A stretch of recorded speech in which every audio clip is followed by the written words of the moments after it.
नमस्कार दोस्तों, मैं हूं अनुराग मुदगल। आप देख रहे हैं एजुकेशन रिवॉल्यूशन। आज हम भोजन और उसके अवयवों के बारे में बात करेंगे।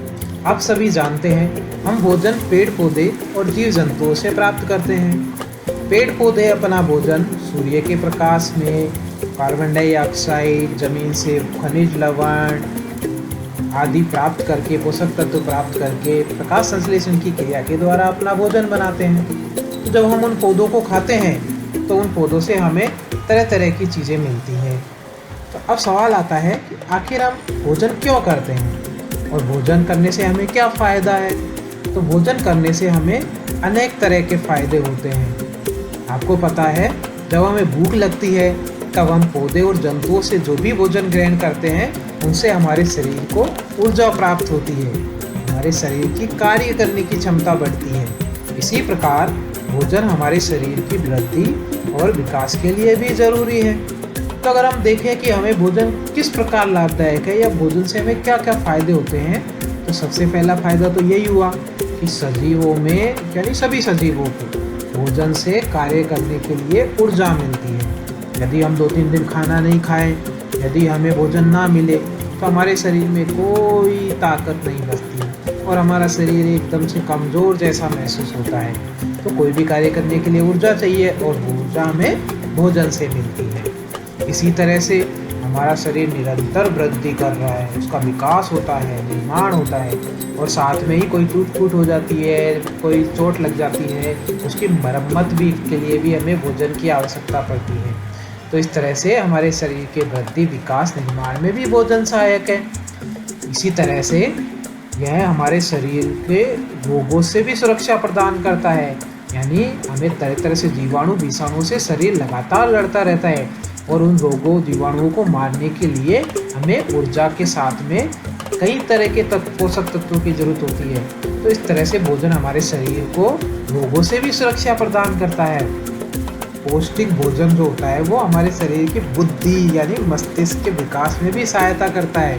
तो इस तरह से भोजन के बहुत से फायदे हैं हमें, तो हमें भोजन अच्छे से करना चाहिए। अब सवाल आता है कि भाई, हम कह रहे हैं कि भोजन ऊर्जा के लिए ज़रूरी है, वृद्धि, विकास, निर्माण, मरम्मत के लिए ज़रूरी है, रोगों से सुरक्षा के लिए भी ज़रूरी है। तो ऐसी कौन सी चीज़ें हैं जिनसे हमें ऊर्जा मिलती है? ऐसी कौन सी चीज़ें हैं जो हमारे शरीर के वृद्धि, विकास, निर्माण में सहायक होती है? ऐसी कौन सी चीज़ें हैं जो हमारे शरीर को रोगों से लड़ने में सहायता करती है? तो इन्हें ही हम क्या बोलते हैं? भोजन के अवयव। और ये भोजन के अवयव होते हैं कार्बोहाइड्रेट, प्रोटीन, वसा, विटामिन, खनिज लवण, जल और खाद्य रेशे। ये सभी हमें भोजन से प्राप्त होते हैं और इनके द्वारा ही ये भोजन वाले कार्य हमारे हो पाते हैं। आइए देखते हैं कि कार्यों के आधार पर ये भोजन के अवयव क्या कार्य करते हैं। जैसे यदि हमारे शरीर की वृद्धि, विकास, ऊर्जा प्रदान के लिए जो ऊर्जा चाहिए, तो वो ऊर्जा हमें कहाँ से मिलेगी? कार्य करने के लिए जो ऊर्जा, तो वो हमें मिलती है सबसे ज़्यादा कार्बोहाइड्रेट और वसा से, और साथ में प्रोटीन से भी ज़रूरत पड़ने पर। तो इस तरह से हमें कार्बोहाइड्रेट, वसा आदि से ऊर्जा प्राप्त होती है। हमारे शरीर का निर्माण, मरम्मत, फूड का निर्माण, ये सब करने के लिए, वृद्धि के लिए क्या ज़रूरी है? प्रोटीन, खनिज लवण और जल। इसी तरह से हमें भोजन के रूप में जो हम खाते हैं उसमें ऐसी कौन सी चीज़ें हैं जो हमारे शरीर को रोगों से बचाती है? तो वो है विटामिन, खनिज लवण और प्रोटीन और जल। तो देखो, इस तरह से भोजन के कई अवयव हैं और वो अलग अलग कार्य करते हैं। शरीर की ऊर्जा के लिए क्या चाहिए? कार्बोहाइड्रेट और वसा। इसी शरीर के निर्माण के लिए क्या चाहिए? प्रोटीन, खनिज लवण, जल। सुरक्षा के लिए क्या चाहिए? विटामिन, खनिज लवण, प्रोटीन और जल। और इस तरह से ये हमें भोजन में मिलते हैं। जरा देखें कि ये हमें कहाँ से मिल रहे हैं। जैसे ऊर्जा के लिए कार्बोहाइड्रेट और वसा चाहिए, कहाँ से मिल रही है?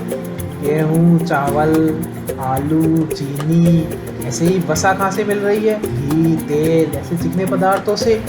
इसी तरह से शरीर का निर्माण करने के लिए जो प्रोटीन चाहिए वो कहाँ से मिल रहा है? वो हमें मिलता है दूध, मांस, मटन, मुर्गी, मछली, अंडा, दलहन यानी दालें, चना, सोयाबीन। ये सब चीज़ें जब हम खाते हैं तो हमें प्रोटीन मिल जाता है। इसी तरह से शरीर से रोगों से लड़ने के लिए जो चीज़ मिल रही है वो कहाँ से मिल रही है, वो विटामिन हमें कहाँ से मिल रहे हैं, वो सब्जियों से, फलों से, खासतौर से हरे पत्ते वाली सब्जियों से, जैसे पालक, पत्ता गोभी, बथुआ आदि।